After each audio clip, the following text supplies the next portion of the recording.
Assalamualaikum warahmatullahi wabarakatuh. Hai teman-teman, gimana kabarnya hari ini? Semoga selalu sehat dan selalu semangat untuk belajar. Baiklah, saya Lingga Agustina Dwi Sari dari Prodi Pendidikan Fisika. Dengan dosen pengampu Bapak Dr. Muhammad Kristiawan, MPD. Saya di sini akan menjelaskan tentang kepemimpinan sekolah efektif.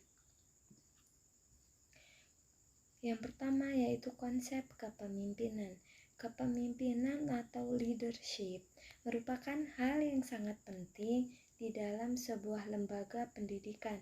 Kepemimpinan di dalam lembaga pendidikan berkaitan dengan bagaimana kepala sekolah mampu untuk mendorong kinerja para guru serta menunjukkan sifat yang bersahabat, dekat, perhatian, serta penuh pertimbangan terhadap para guru baik secara kelompok maupun individu.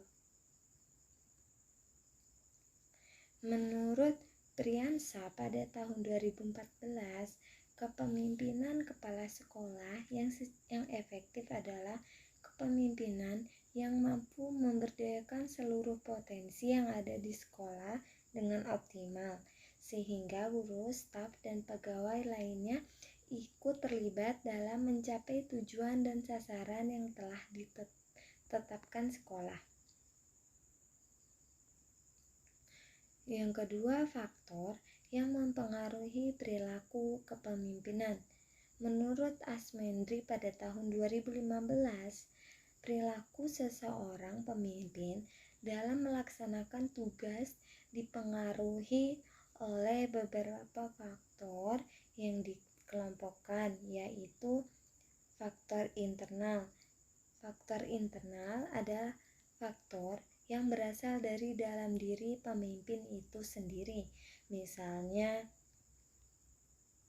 pengertiannya tentang kepemimpinan, nilai atau hal yang dikejar dalam kepemimpinan, cara orang menduduki pangkat kepemimpinannya, pengalaman dan kepemimpinan. Yang kedua, faktor yang berasal dari kelompok yang dipimpin. Keadaan kelompok ini seperti yaitu kematangan, kekompakan, latar belakang pendidikan, pengalaman, latar belakang sosial budaya. Yang ketiga, faktor lembaga yang dipimpin seperti jenis dan tujuan sekolah, kurikulum. Yang keempat, faktor legal. Seseorang pemimpin pendidikan akan berhadapan dengan peraturan-peraturan formal dari instansi struktur di atasnya dan akan mempengaruhi perilakunya, misalnya PP, UU, dan kebijakan lainnya. Yang kelima, faktor lingkungan sosial yang merupakan keadaan masyarakat sekitar, misalnya ekonomi, pandangan masyarakat, pendidikan masyarakat, dan yang keenam, faktor perubahan dan pembaharuan. Dalam kategori dan bidang pembaharuan atau bidang pendidikan seperti perubahan kurikulum dan kemajuan iptek. Yang selanjutnya yaitu ada teori kepemimpinan. Teori kepemimpinan pada umumnya berusaha menerangkan faktor yang memungkinkan munculnya kepemimpinan atau sifat dan bakat alami yang dimiliki oleh pemimpin. Teori-teori tersebut menurut Said pada tahun 2010 yaitu teori orang terkemuka, teori lingkungan, pribadi dan situasi, interaksi dan harapan, dan humanistik. Adapun syarat dan prinsip kepemimpinan pendidikan. Menurut Muthohar, kepemimpinan pendidikan yang efektif adalah kepemimpinan yang mampu mempengaruhi orang lain untuk diajak bekerja sama dalam meningkatkan mutu pendidikan.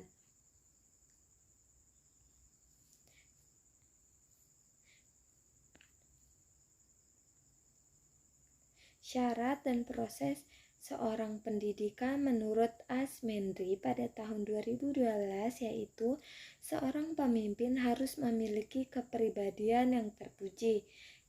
Contohnya periang, ramah, bersemangat, pemberani, murah hati, sopan, percaya diri, dan memiliki kepekaan sosial yang tinggi.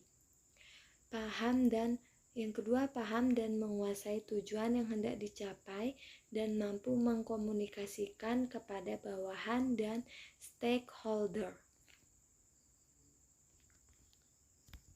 Yang ketiga, memiliki wawasan yang luas di bidang tugasnya.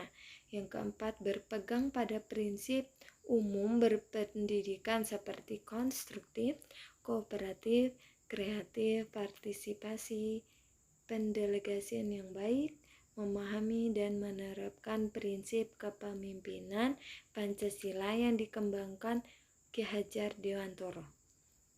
Yang selanjutnya, kepemimpinan kepala sekolah yang efektif. Kepala sekolah merupakan motor penggerak, penentu arah, kebijakan sekolah yang akan menentukan bagaimana tujuan sekolah dan pendidikan pada umumnya direalisasikan. Yang selanjutnya, gaya kepemimpinan.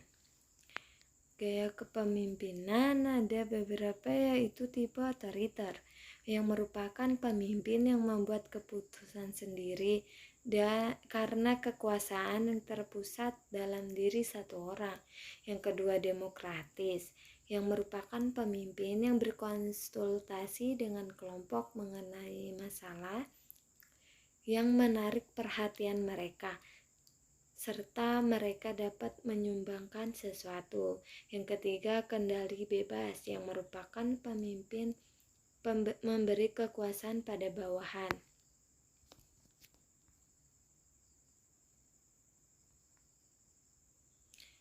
Kunci sukses kepemimpinan menurut Mulyasa pada tahun 2013 ada 10 kunci sukses kepemimpinan, yaitu 1.